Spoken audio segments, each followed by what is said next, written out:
Welcome to A Brief History of the Electric Guitar, narrated by the Rockstar Accountant. The story of the electric guitar begins with the acoustic guitar, which became popular in the late 19th and early 20th centuries for a wide variety of musical styles. The main problem with the acoustic guitar was the limited volume.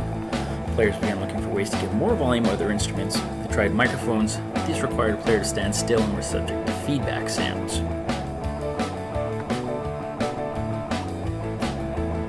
By the 1920s, the conditions required to create the electric guitar had come to fruition. Chester Rice of General Electric and Edward Kellogg of AT&T created the first paper cone speaker. More and more suburban homes getting electrical service connections, and Lee DeForest had created the vacuum tube, which allowed amplification of electrical signals. These were required to make the electric guitar a reality. The creation of the first electric guitar is credited to George Beauchamp, an inventor working in California in the 1920s and 30s. He was general manager of National Guitar, and his first electric guitar is hardly recognizable by today's standards. It was nicknamed the frying pan due to its metal construction and small round body shape. It went into commercial production in 1932. In order to produce sound, some method of picking it up and amplifying it was needed.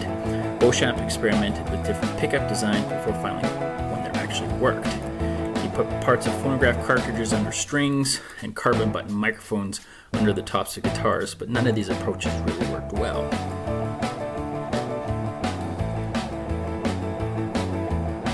Finally, in 1929, Beauchamp came upon an idea that worked.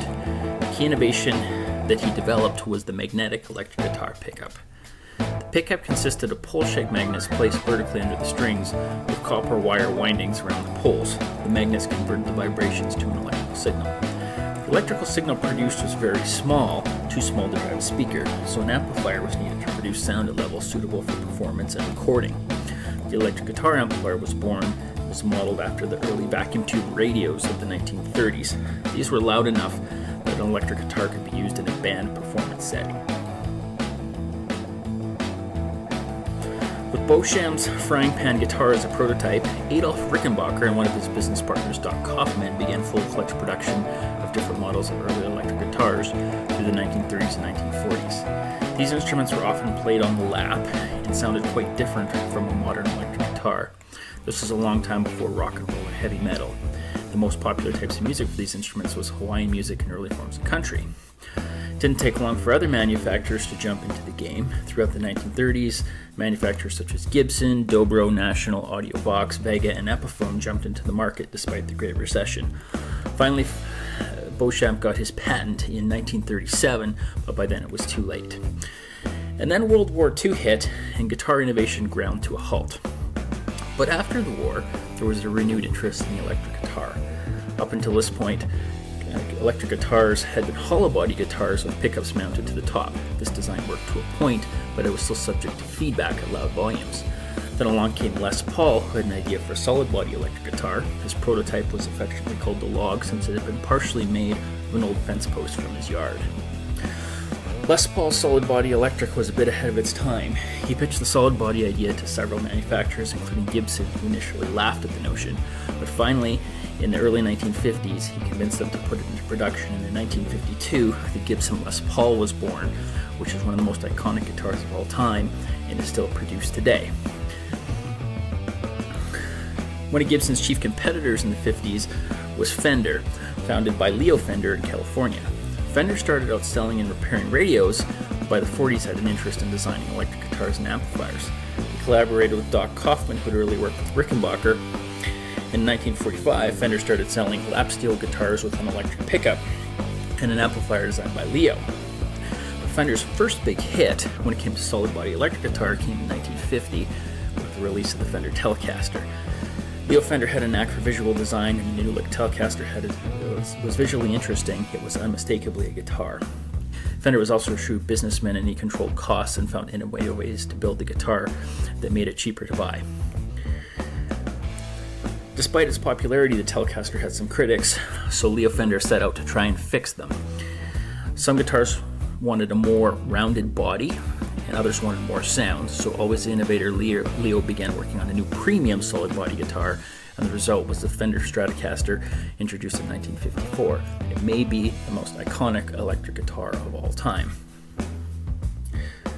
Through the 1950s, one of the charms of the electric guitar was its versatility. However, the most enduring images of the electric guitar are those associated with rock and roll.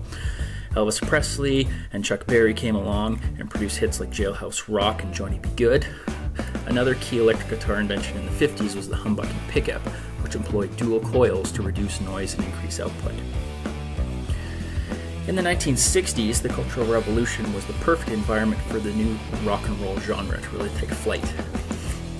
The artists discovered that when their amplifiers were turned up loud, they produced a distorted sound, which at first was viewed as undesirable, but rock and roll icons like the Beatles and Jimi Hendrix actually made this a part of their signature sound. This continued into the 1970s with acts like Led Zeppelin, the Eagles, and early metal acts like Deep Purple getting into the act. The distorted guitar sound was even more prominent for these artists, and the Eagles featured two guitar players, Don Felder and Joe Walsh, who would often play complex overlapping guitar licks on hit songs like Hotel California. In the 1980s, electric guitar was a staple of rock and roll for sure, but it was also becoming a fixture in pop music. Michael Jackson featured catchy guitar parts on songs like Beat It. The 1980s also saw the emergence of solo guitar acts, and guitar body shapes were becoming wilder and less traditional, with guitars like the Gibson Line B. In the 90s, Nirvana, Smashing Pumpkins, Green Day, and others formed new forms of music such as grunge and punk, which featured heavily distorted guitars. These captured something of the teenage angst of the era. In the 1990s, Roland released the GR1 guitar synth, which made a properly equipped guitar sound like just like any other instrument. Moving into the 21st century, the guitar is still a staple in many genres of music, including rock, heavy metal, pop, blues, country, jazz, and more. Acts like Brad Paisley use a classic Fender Telecaster, Brian Setzer plays a signature Gretsch, and U2's Edge plays a 1976 Gibson Explorer that he's had for 4 decades now. What hasn't really happened is a new musical genre. So some question the future of the guitar, the electric guitar, wondering if it will go the way of the lute. What's a lute, you may ask? Well, exactly. However, there's many signs the electric guitar is here to stay. Never in history has there been so many manufacturers and players, and there are software and even smartphone apps that allow you to simulate the electric guitar and play it on your phone. My bet is the guitar is here to stay.